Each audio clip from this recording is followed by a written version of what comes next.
আমার মুখের কথা কাইলা দিতে চায়, ওরা কথায় কথায় শিকল পরায়।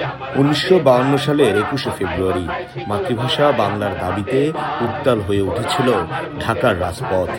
রাষ্ট্রভাষা বাংলার দাবিতে বুকের তাজা রক্ত ঢেলে দিয়েছিল বাংলার দামাল ছেলেরা।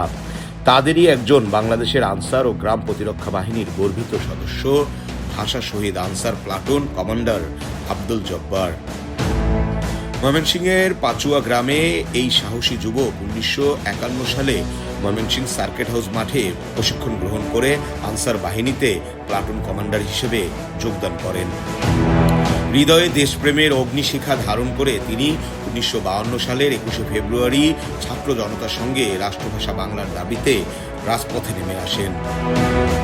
144 ধারা ভঙ্গ করে যখন মিছিল এগিয়ে যায় ঢাকা মেডিকেল কলেজ প্রাঙ্গণের দিকে, তখন তিনিও যোগ দেন ভাষা অধিকারের সেই ঐতিহাসিক সংগ্রামে। অতর্কিত পুলিশি গুলিবর্ষণ যখন চারদিকে প্রকম্পিত, তখনও পিছু হটেননি আব্দুল জব্বার। জীবনের মায়া ত্যাগ করে সামনে এগিয়ে গিয়ে অন্যদের রক্ষার চেষ্টা করেন তিনি, কারণ তিনি তো সাহায্যকারী।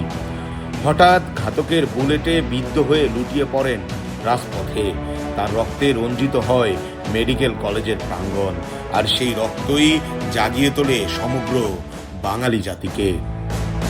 ভাষা শহীদ আব্দুল জব্বারের স্মরণে 1985 সালে আনসার ভিডিপি একাডেমি শফিপুর গাজীপুরে প্রতিষ্ঠিত হয় ভাষা শহীদ Abdul Jabbar Ansar VDP school and college.